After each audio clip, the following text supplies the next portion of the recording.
টান করে রেডি হয়ে গেছি। আর এখন কিন্তু বাজতে 11টা। আর এটা কিন্তু বৃহস্পতিবারের ব্লগ। তো কেমন আছো তোমরা সবাই? আশা করছি অনেক ভালো আছি, আর আমিও ভালো আছি।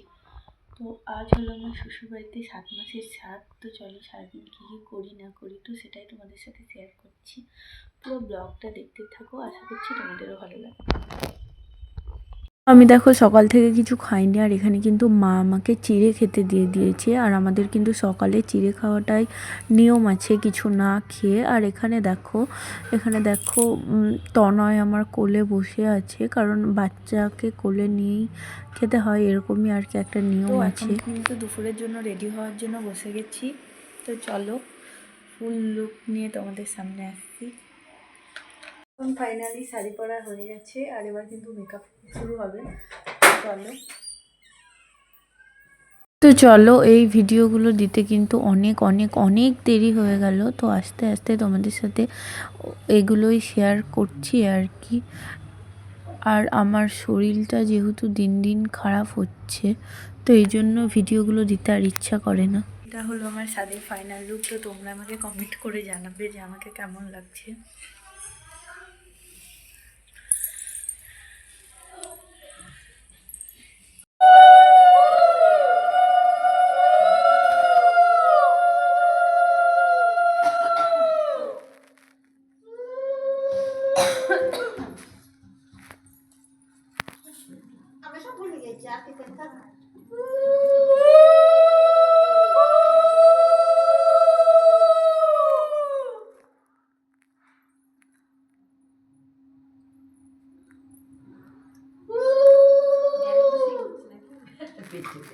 ওই জন্য হাতের কাছে রেখেছি পায়েসের বাটিটা।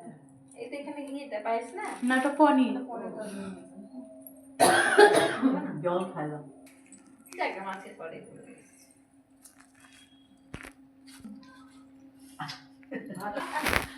প্রণাম করতে হয় না বাচ্চাদেরকে। যাই ওর মা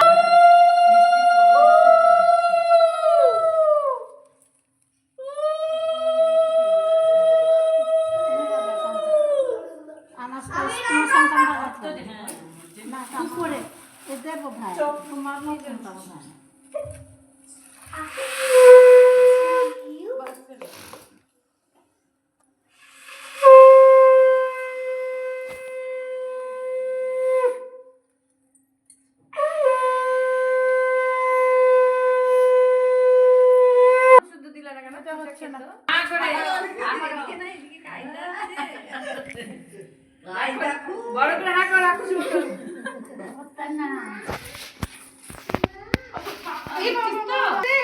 পড়ে যেত।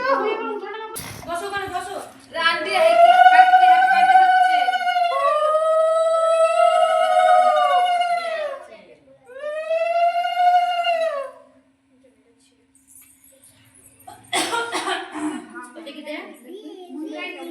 পায়েস খাইলাম, দই খাইলাম, পায়েস দিয়ে দই খাওয়া না টক পায়েস খাই দেবে তাহলে আমার বৌদি অস্ত যাচ্ছে। আমাদের বাড়ির ভাই আছে।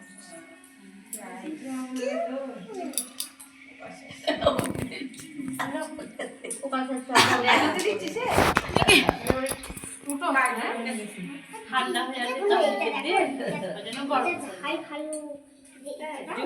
সাইড দাও। সেটা একটু যা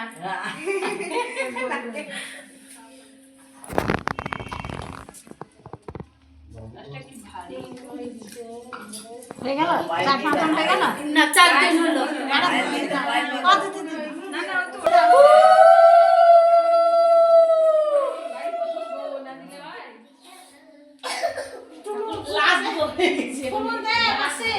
তাই কখনো হয়?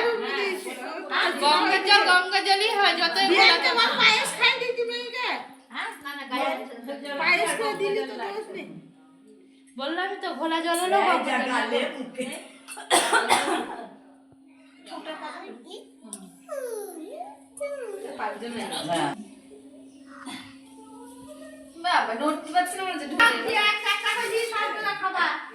কোনটা বাকি দিবা না, তাহলে তোমার ছেলে জিভ দেখাবে।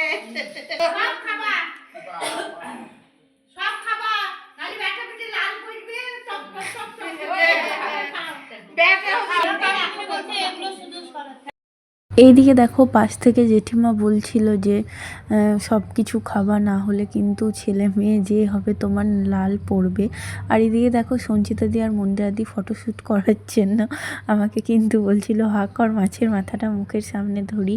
তো এই হচ্ছিল আর কি, অল্প অল্প করে সাধের অনুষ্ঠানগুলো পালন হচ্ছিল। সাধটা করবো না করে আবার কিন্তু হয়ে গেল। তো দেখো, আর এদিকে কিন্তু মা এসেছে আর এখনও কিন্তু দিদিরা আসেননি। তো এদিকে দেখো আমাকেও কিন্তু সঞ্চিতা দি আর মন্দিরা দি পায়েস খাইয়ে দিল। ভিডিওটা দিতে কিন্তু অনেক দেরি হয়ে গেল। আমার শ্বশুরবাড়িতে সাধ দেওয়া হয়েছিল কিন্তু 29শে জানুয়ারি, আর ভিডিওটা দিতে কিন্তু অনেকটাই দেরি হয়ে গেল। তো চলো আস্তে আস্তে কিন্তু তোমরা বড় ব্লগগুলো এবার দেখতে পাবে, কারণ আমার যেহেতু শরীরটা এখন সব দিন একই রকম করে না, একদিন ভালো করে তো আর একদিন খারাপ করে। আর এখানে দেখো বাড়ির বাচ্চাগুলোর সাথে ফটোশ্যুট করে নিচ্ছিলাম। তো এবার তোমরা একে একে কিন্তু দেখতে পাবে। তো এখানে দেখো আমার দিদা আমাকেও কিন্তু পায়েস খাইয়ে দিচ্ছিল আর ফটোশ্যুট হচ্ছিল এদিকে। তো আমার ইউটিউবের শর্টসগুলো দেখেছো, তারা তো জেনেই গেছো যে অনেক দিন আগেই হয়ে গেছে। আর যেহেতু বড় ব্লগটা দিতে আমার অনেক দেরি হয়ে গেল, তো এবার আস্তে আস্তে বড় ব্লগগুলো তোমাদের সাথে শেয়ার করব। কারণ আমার সেরকম করে শরীরটা ভালোও করতো না, আর আমার ভিডিওগুলো এডিট করতেও ইচ্ছা করতো না বা দিতেও ইচ্ছা করতো না। আর এখানে দেখো বাড়ির বাচ্চাগুলোর সাথে একে একে কিন্তু ফটোশ্যুট করে নিচ্ছিলাম। আর এখানে কিন্তু আমার মাদের বাড়িতে সাধ দেওয়ার নিয়ম নাই, তো এখানে কিন্তু মা আমাকে একটু পায়েস খাইয়ে দিচ্ছিল আর কি। তো এই হলো আর কি সাধের অনুষ্ঠান প্রায় শেষের দিকে। তো এবার চলো তোমাদের সাথে শেয়ার করি সাধের দিন আমার শাশুড়ি মা আমাকে নিজে হাতে কী কী রান্না করে দিয়েছিল। তো এখানে দেখছো মা কিন্তু আমাকে বাড়িতে যেসব নিয়মগুলো থাকে আর কি, যেমন পায়েস, ভাত, এগুলো কিন্তু মা আমাকে নিজে হাতেই করে দিয়েছিল। 5 রকমের ভাজা, আর যেগুলো আমাদের তো বাড়িতে রান্নাবান্না হয়নি, হোম ডেলিভারি করা হয়েছিল আর কি। তো এখানে দেখো আমি কিন্তু ভাতটা মাখানোর পরে তোজোকে ডাকছিলাম ভাতটা খাওয়ার জন্য। আর এখানে কি কি মেনু ছিল তো চলো সেটাও তোমাদের সাথে শেয়ার করি। আর কি কি মেনু আছে এখানে তো দেখতেই পাচ্ছ। আর আমার সাধের দিন কিন্তু পুরোটা সাজিয়ে দিয়েছিল বড়দি ভাই। আর এখানে কিন্তু বড়দি ভাই দেখো খুব সুন্দর করে সাজিয়েছিল, বড়দি ভাই আর মন মিলে। তোমরা আমার যারা যারা ব্লগ দেখো বা ভিডিও দেখো কম বেশি সবাইকেই চেনো, মন, মানি, তোজো, এদেরকে আর নতুন করে চেনাতেও হবে না আর বলতেও হবে না। আর এখানে কিন্তু দেখো আমি কিন্তু খাওয়া শুরু করে দিয়েছি।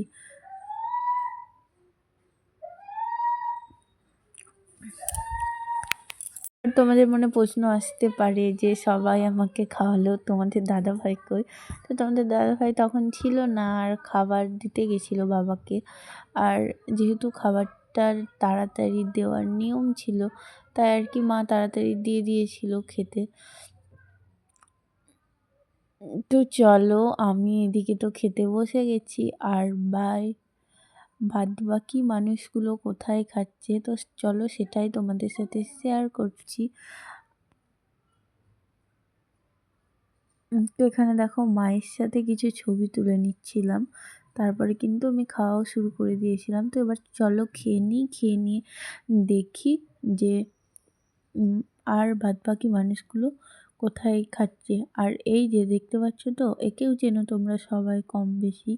তো আমাকে কিন্তু কৈফিয়ত করছিল তুমি কি খাচ্ছ, আমি কোনটা খাবো। তো আমি ওকে জিজ্ঞাসা করলাম তুমি কোনটা খাবা, আর ও কিন্তু পালিয়ে তো আবার ঘরে ঢুকে পড়লো। তো তারপরে চলে এসেছিলাম ছাদে, আর ছাদে কিন্তু মানুষ খাচ্ছিল, তো বেশিরভাগ খাওয়া হয়ে গেছিলো। তো এই ব্যাচটা বসলেই কিন্তু শেষ হয়ে যাবে।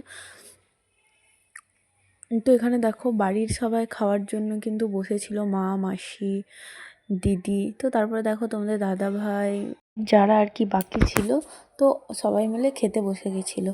তো চলো ভিডিওটা এই পর্যন্তই। ভিডিওটা যদি ভালো লেগে থাকে লাইক, শেয়ার ও সাবস্ক্রাইব করে দিও। আমার পাশে থেকো। আমার ফেসবুক পেজ থেকে যারা যারা ভিডিওটা দেখছো তো ফলো করে দিও। তো চলো বাই সবাইকে, দেখা হবে খুব তাড়াতাড়ি নতুন একটা